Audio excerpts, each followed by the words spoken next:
बिस्मिल्लाहिर्रहमानिर्रहीम। अस्सलाम वालेकुम। उम्मीद करती हूँ आप सब खैरियत से होंगे। आज आपके साथ शेयर करने वाली हूँ बैंगन का रायता, जो कि गर्मियों की शान है और गर्मी में ये रेसिपी बहुत पसंद की जाती है और गर्मी को कम करने के लिए ये जो रायता है इस्तेमाल किया जाता है। कद्दू का रायता, बैंगन का रायता, ये तमाम रेसिपीज़ जो हैं घरों में अक्सर बनती हैं जी। तो ये जो रायता है ये तंदूरी रोटी के साथ बहुत ही ज़बरदस्त लगता है। चलें जी स्टार्ट करते हैं। तो सबसे पहले हमने तमाम इंग्रेडिएंट्स ले लिए हैं, जिसमें बैंगन है, सब्ज़ मिर्च है, प्याज है। अब सबसे पहले हम बैंगन को इस तरह से कट लगा लेंगे, तकरीबन 4 से 3 कट लगा के ऑयलिंग करके हम बैंगन पे हल्का सा ऑयल लगा लेंगे, ताकि जो बैंगन है उसको हम अच्छी तरह से भून लें। मीडियम जो फ्लेम है उस पर हम इसको भुनेंगे। जैसे ही बैंगन जो है वो अंदर से सॉफ़्ट होना शुरू हो जाएगा, बाहर से बैंगन का छिलका जो है वो उतरना स्टार्ट हो जाएगा जी। तो इस तरह हम तकरीबन 5 से 6 मिनट तक इसको अच्छी तरह से भून लेंगे।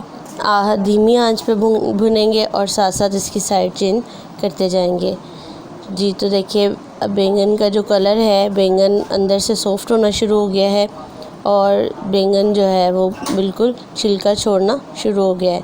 तो अब हम जो है इनको एक बर्तन में निकाल के अच्छी तरह से जो है ठंडा होने के लिए रख देंगे। और जैसे ही ठंडा होगा हम इसके ऊपर से इसके छिलके रिमूव करेंगे। जिसका छिलका बआसानी हाथ के साथ भी रिमूव किया जा सकता है। बहुत आसान तरीके से हम इसको हाथ से भी छील सकते हैं, छुरी की मदद से भी हम इसको उतार सकते हैं जी। तो देखें बिल्कुल अंदर से बैंगन जो है वो बिल्कुल पक चुका है। इसको हम अच्छी तरह से कटिंग कर लेंगे और अच्छी तरह से छुरी की मदद से इसको मैश कर लेंगे जी। तो चलते हैं रायता बनाने की तरफ। यहाँ पे मैंने दही लिया है, तकरीबन ½ kg, आधा किलो दही ली है। और यहाँ पे इसमें जाएगा नमक, काली मिर्च, ज़ीरा और सुरख मिर्च।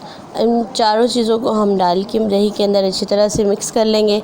और ये जो बैंगन हमने मैश किए हुए थे उनको हम डालेंगे और इनको अच्छी तरह से मिक्स कर लेंगे। जैसे जैसे हम चीज़ें ऐड करते जाएंगे उनको साथ साथ मिक्स करते जाएंगे। यहाँ पे 2 अदद टमाटर लिए थे, 3 से 4 अदद मैंने सब्ज़ मिर्चें ली थी और 2 अदद प्याज। उनको अच्छी तरह से छोटी छोटी कटिंग करके हम इसके अंदर ऐड कर लेंगे। तो देखिए माशाल्लाह बहुत अच्छी लुक आना शुरू हो गई है। यहाँ पे जी सब्ज़ धनिया लिया था मैंने, वो अच्छी तरह से धोने के बाद वो हम इसमें ऐड कर देंगे। सब्ज़ धनिया का फ्लेवर बहुत ही फ्रेश और बहुत ही मज़े का लगता है जी। तो हमारा रायता बिल्कुल तैयार हो चुका है। बैंगन का रायता बिल्कुल रेडी है। इसको तंदूरी रोटी के साथ खाइए, पराठे के साथ सर्व कीजिए, दोपहर में लें, नाश्ते में खाएं। बहुत ही मज़ेदार रेसिपी है, एक दफ़ा ज़रूर ट्राई कीजिएगा। चूँकि गर्मियां हैं तो गर्मियों में किचन में भी खड़ा होना बहुत मुश्किल लगता है, आग के सामने रुकना, और गर्मी की वजह से हम किचन में बहुत कम जाते हैं। तो इसलिए इस रेसिपी को ज़रूर ट्राई कीजिएगा, अपनी दुआओं में याद रखिएगा। और किचन में जाते हुए एक बात को ज़रूर याद रखा करें, अल्लाह ताला का ज़िक्र करना ना भूला करें। हर वक्त अल्लाह ताला को याद रखें, दुआएं पढ़ते रहा करें, दुआएं किया करें, दुआएं दिया करें। और जी अपना बहुत सारा ख्याल रखें। मिलते हैं नेक्स्ट वीडियो में। अल्लाह हाफ़िज़।